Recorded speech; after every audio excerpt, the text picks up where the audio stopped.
Hello, Dr. John. It's so nice to have you on the show today. How are you doing? I'm great, Elijah. Great to be speaking with you. Beautiful, and thank you so very much for being here.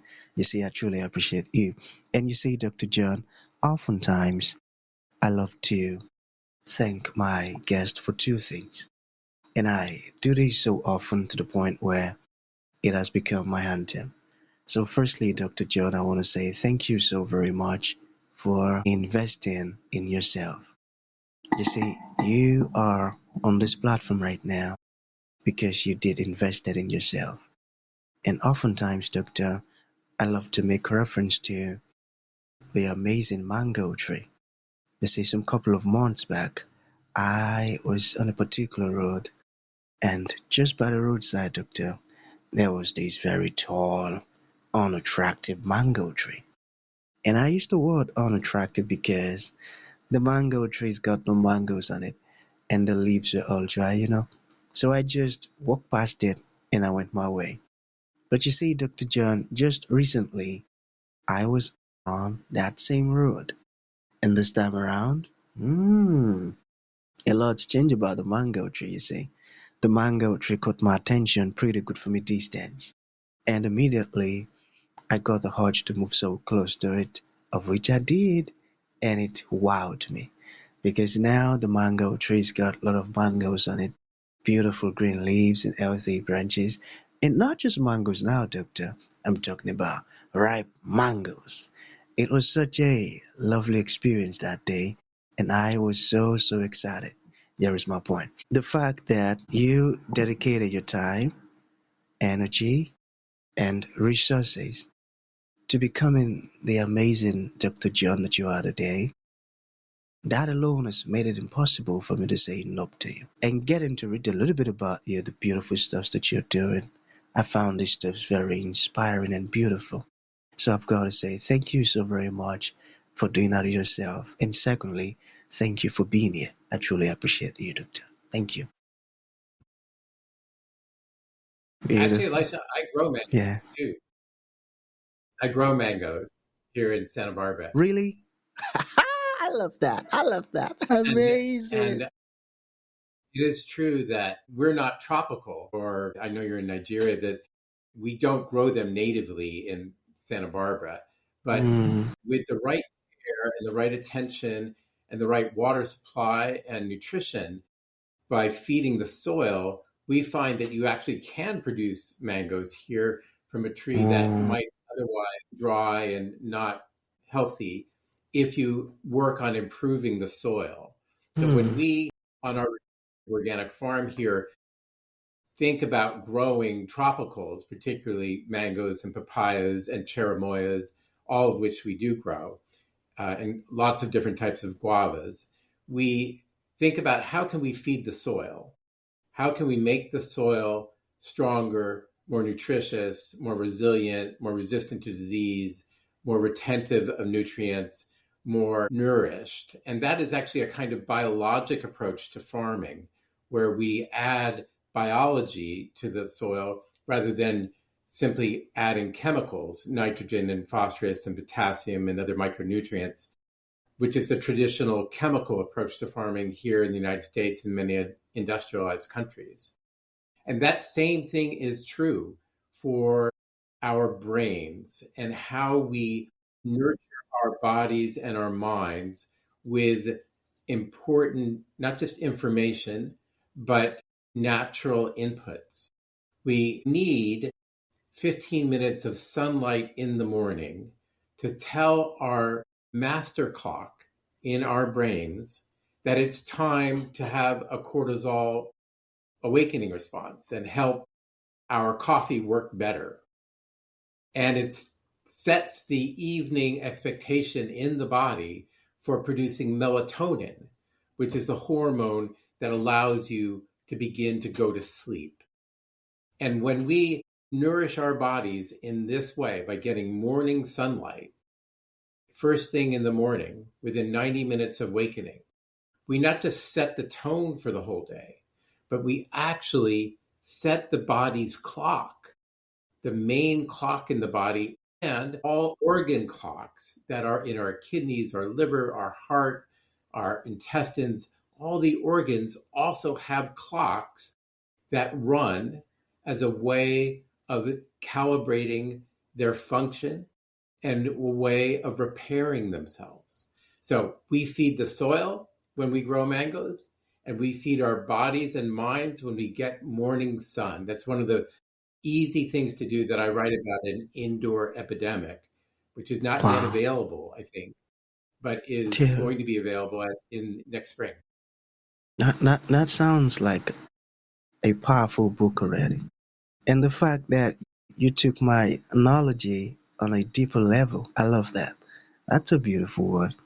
And you've just exposed me to something very interesting as to the 15-minute sunlight and the indoor epidemic. But before we get there, okay, let's firstly talk about how you got there. So let's begin first with your introduction. Talk to us about your personal or your professional journey, because right now we are curious. We want to know how Dr. John got here. Then afterwards, I've gotten some beautiful questions for you. Okay, Dr. John, over to you. As you know, I'm a practicing internist, specialist in internal medicine in Santa Barbara, California. I've been privileged to practice internal medicine for many, many years. I've also trained as a chef, and I've written seven, now eight books, the last five for the public on lifestyle and on aging and on nutrition. My popular books are Real Age Diet and Cooking the Real Age Way with my friend Michael Roizen, who is the founding director of the Wellness Institute at the Cleveland Clinic and is still at the Cleveland Clinic as the emeritus professor and emeritus director there. And then Chef MD's Big Book of Culinary Medicine, where we establish the field of culinary medicine, which blends the art of cooking with the science of medicine to create restaurant quality meals that help to prevent and treat disease. We taught the first class, Michael Roizen and I, in a US medical school, and it's now part of the curriculum in 80% of American medical schools and around the world. And most recently, my book, Refuel, which is about health for men, how men can understand food and nutrition as a fuel source and still get great flavor. Now, I'm interested in and I work on and live on a regenerative organic farm here in California. And that's taught me, along with my patients' problems and responses to this kind of new idea in medicine, which I think we have missed in Western medicine, that outdoors can be not just a solution to some medical problems, but indoor confinement, where we live 93% of our time, 86% in buildings and 7% in vehicles. That kind of indoor confinement is, I think, a root cause of a number of common medical problems: anxiety and depression and burnout and parental burnout and myopia and cardiovascular disease and diabetes and metabolic syndrome, all of which I think, and the data has showed, because I've reviewed 2,200 studies that I've now put into this new book, that you can change this indoor confinement where our biology was not designed for into outdoor medicine with very specific, targeted outdoor interventions like the morning light I've mentioned, morning sunlight I mentioned. There are six others. And actually, in the book, there are hundreds of ways to achieve these, but there are seven core strategies. And by doing that, you can actually improve your health span, which is the time that you're alive, that you're healthy. In America, there is our average age of survival is around 81, men and women together, but we're only healthy up until about 71. Those last 10 years are kind of a slow decline where we're just sick all the time and in and out of hospitals and get medical care. We want to collapse that health span so that we're healthy up until the very end. And then when we die quickly without a lot of suffering and long-term injury. So that's what I've learned by reviewing these 2,200 studies, that there's a missing part, a missing root cause of disease, Elisha. And we can discover it and use it. And the best part about it is that it's free to most people.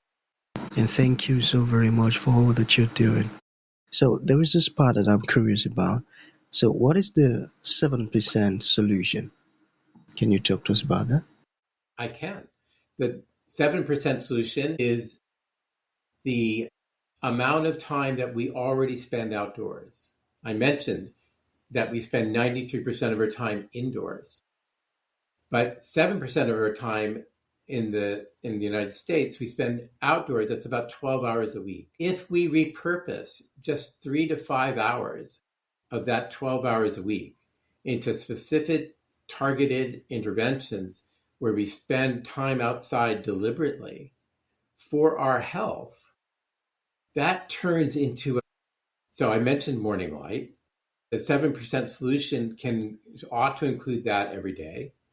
It ought to include a place of choice that you really like for 20 to 30 minutes, preferably without a device or with your device on airplane mode, so that you can experience nature and the outdoors with your senses.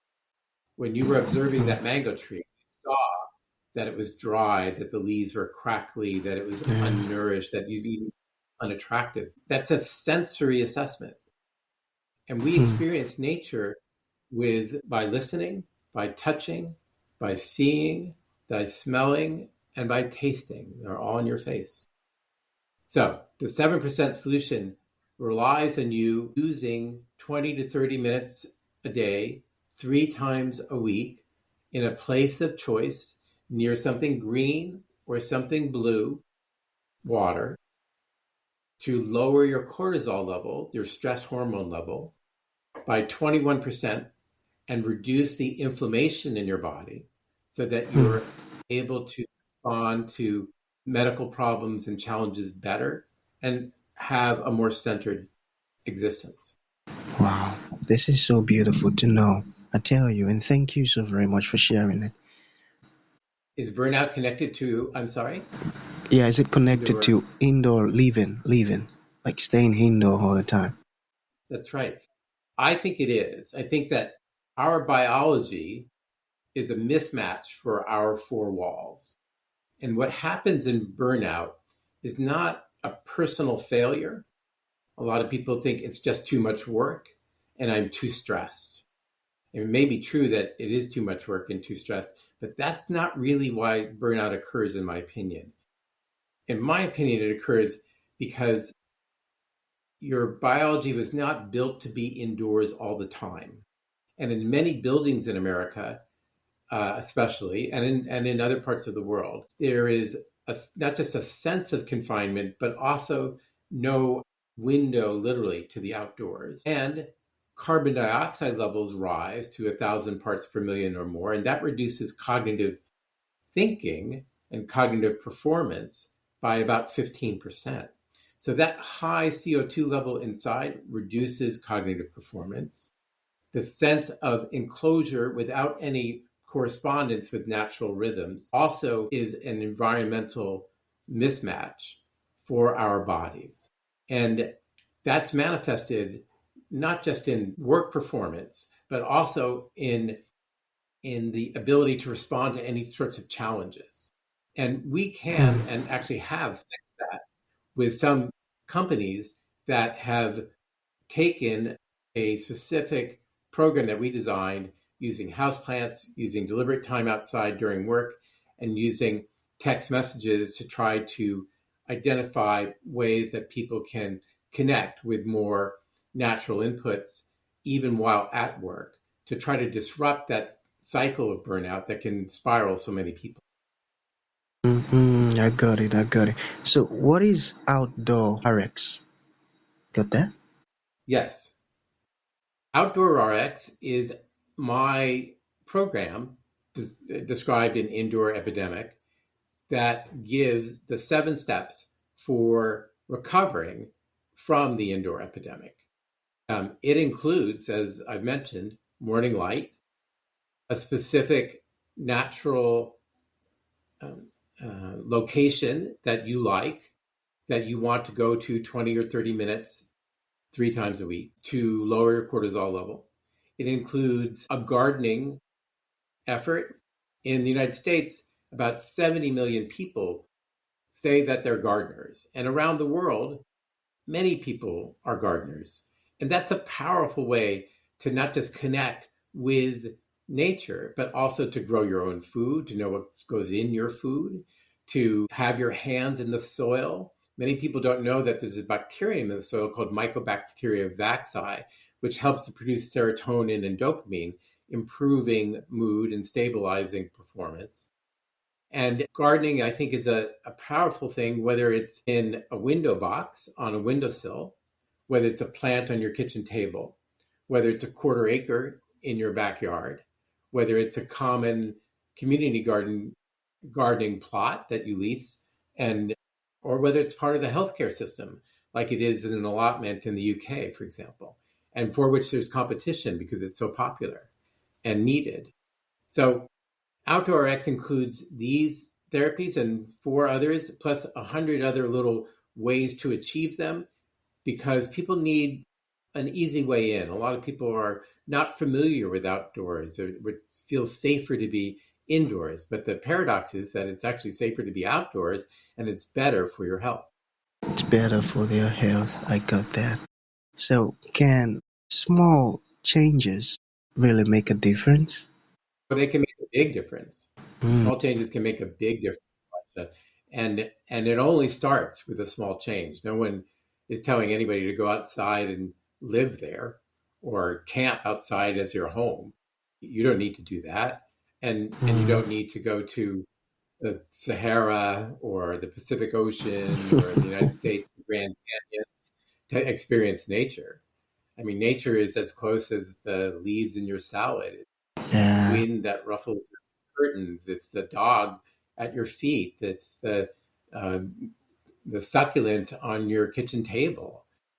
Connecting with nature is much easier and much closer than people think. And these common medical problems are preventable much more than we think. 80% of cardiovascular disease is actually preventable. 50% of all depression and anxiety is preventable. 40% of all cancers are environmentally derived and are preventable. And Outdoor RX gives you the tools to begin to prevent these and engage a new way to solve, I think, a root cause of common disease. beautiful. And that's a great one. A powerful book and a great tool. I got that. So, to bring this to an end, Dr. John, what would you like to leave the audience with, like a final thought? And to those folks who would like to reach out to you, learn more about the wonderful stuff you're doing, make a purchase of your book once it's out, or your tools, how can that be possible? The book is called Indoor Epidemic, and you can get priority access to it at indoorepidemic.com. It'll be out in March of 2026. But what people can do right now, the most important thing to do, I think, is to get a little bit of morning light. You only need 10 or 15 minutes, and it will start within a week and sometimes sooner, but certainly within a week. Start to reframe not just how you sleep, but the quality of your sleep. It'll allow your brain to begin to repair itself at night. Artificial light at night between the hours of 12:30 in the morning and 6 in the morning gives people 50% more heart attacks, 50% more heart failure, 33% more stroke, and 33% more atrial fibrillation, heart rhythm that is not the natural rhythm, that is ineffective. And that's because that artificial light at night disrupts the master clock in your brain and tells it that it's daytime and it doesn't have time to repair itself.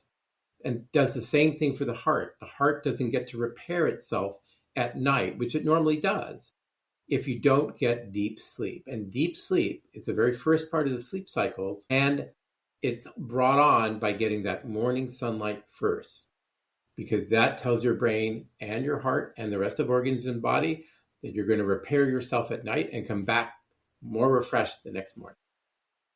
Beautiful. It's a beautiful discovery, and thank you for all that you're doing. So, that's going to be the end of the show, Dr. John. Thank you for coming, and thank you for sharing this wonderful stuff with us. It means a whole lot. Thank you. Great to be with you, Elisha. Thanks again.